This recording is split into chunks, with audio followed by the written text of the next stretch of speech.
আমরা সংগ্রামী যৌথ মঞ্চের পক্ষ থেকে আজকে আচার্য সদন এসেছিলাম। এসএসসির চেয়ারম্যান আছেন, তার সাথে কথা বলব। আমরা চাই যে এই সমস্যাটার স্থায়ী সমাধান করব।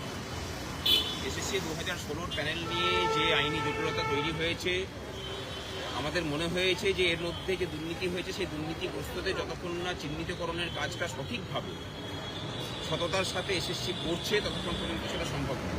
সেই বিষয়ে আমরা বেশ কিছু পরামর্শ দিয়েছি, আমাদের গ্রিভিয়েন্সের কথা জানিয়েছি। সেখানে যেমন যারা নিজেদের মেধার ভিত্তিতে চাকরি পেয়েছেন, যোগ্যতার প্রমাণ দেখিয়ে চাকরি পেয়েছেন, কাউকে উৎকোচ না দিয়ে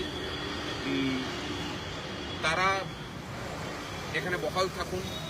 তাদেরকে নিয়ে যে জটিলতা তৈরি হয়েছে সেই জটিলতা থেকে মুক্তি দেওয়ার জন্য এসএসসি কাজ করুক। তার সাথে যারা দুর্নীতিগ্রস্ত আছেন, প্রমাণিত হয়েছেন, তাদের বিরুদ্ধে এসএসসি ব্যবস্থা নিক। এবং তার সাথে যোগ্য ওয়েটিং ছেলে মেয়ে যারা রাস্তার ধারে বসে আছে তাদেরকে যাতে সেই শূন্য পদগুলোতে নিয়োগের ব্যবস্থা করা যায় তার পরামর্শ আমরা দিয়ে এসেছি।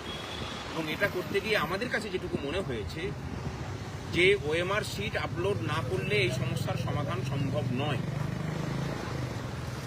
ধরুন কালকের দিনে এরকম উদাহরণ বহু কিছু রয়েছে যাদের নাম কোনো তালিকাতে নেই, সিবিআই সহ কোনো তালিকাতে নেই, যারা এখনো পর্যন্ত যোগ্য বলে বিবেচিত হচ্ছেন, তাদেরও কিন্তু ওএমআর সহ বিভিন্ন ইস্যুতে নিয়ে চাকরিতে উপরে প্রশ্নচিহ্ন রয়েছে, তাদের নাম কোথাও আসেনি।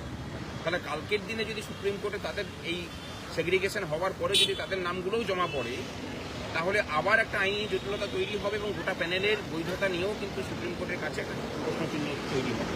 আমরা ওনাকে বলেছি যে এই কাজটা অত্যন্ত যত্ন সহকারে না করলে এখানে কিন্তু জটিলতা আবার তৈরি হবে এবং নতুন করে গোটা প্যানেলের উপর প্রশ্নচিহ্ন তৈরি হবে। আমাদের পক্ষ থেকে অনিরুদ্ধদা বলেছেন যে গোটা কাজটা যাতে এনআইসিকে দিয়ে করানো হয়, তথ্য আপলোডিংয়ের কাজটা ওনারা চিন্তাভাবনা করবেন বলে বলেছেন এবং বলেছেন যে এটা গুড সাজেশন। আমাদের যে পরামর্শগুলো ওনারা দিয়েছেন, বলেছেন যে আগে এরকম ধরনের এত বিশদে ব্যাখ্যা কেউ করেনি।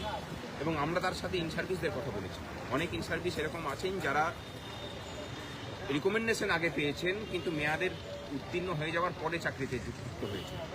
বা 184 জনের একটা ক্যান্ডিডেট আছে যারা অষ্টম প্যানেলের থেকে চাকরি পেয়েছেন। তাদের ক্ষেত্রে এসএসসি বলছে যে হ্যাঁ, তারা মেরিট বেসিসে চাকরি পেয়েছে কিন্তু মেয়াদ উত্তীর্ণ প্যানেল থেকে তারা চাকরি পেয়েছেন। তাদের কথাগুলো আমরা আলাদা করে বলেছি। এসএসসিটা উনি জানিয়েছেন যে এদের সবার বিষয়ে আলাদা করে যত্ন নিয়ে ওনারা পরবর্তী হলফনামা পেশ করবেন। অসংখ্য ধন্যবাদ আপনাকে।